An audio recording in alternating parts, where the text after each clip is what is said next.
It's the homie Truth Teller, the street reporter, and today's profile is actually not so much a rapper, but what he did. You know, one of the questions I'm always asked about is Bump J, because a lot of people know Bump J's supposed to be coming home, I believe, at the end of this month or sometime before the end of next month. So the guy Arrival is coming real soon, but a lot of people know he was arrested for bank robbery, but don't really know what really went on. So that's going to be today's hood profile is the guy Bump J, aka Terrence Boykins. Now remember, in Chicago, this guy was known as the chief of Chicago, the head nigga in charge. Man, this dude was real dope. You know, he actually was from the south side of Chicago and the east side of Chicago, but you can actually hear this guy flow, and his shit was crossing state lines. You know what I'm saying? His career was actually came to a halt due to a 10-year prison sentence. You know, he was allegedly one of the Four Corner Hustlers.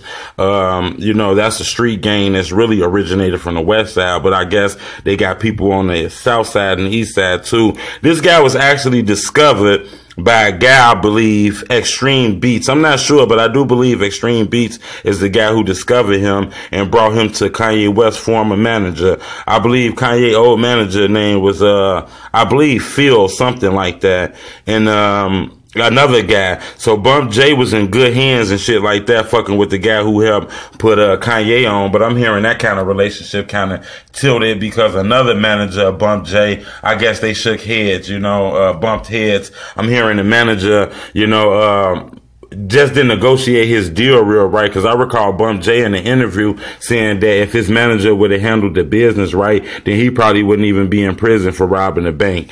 But yeah, sometime in 2008, Bump J was charged with one count of bank robbery and a violation of firearms. They say that, man, he had a part in a robbery that went on in the Chase Bank on January 4th of 2007. According to witnesses in a police report, Bump J and another man, they walked into Chase Bank, they upped the pistols, and they threatened everybody in there, told their ass to get on the floor, this is a robbery, and it is what it is.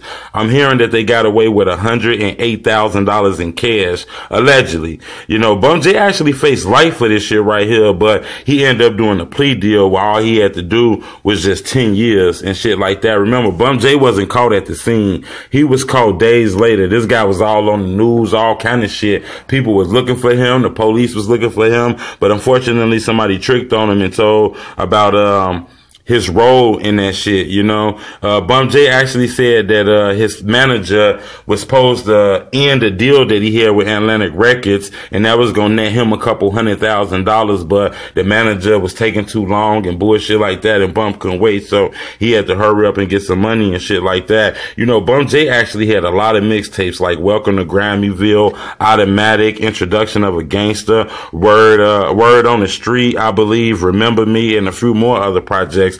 But the crazy part about it is the guy CD album never dropped because he ended up getting arrested and all kind of shit like that. But the guy will be home, you know.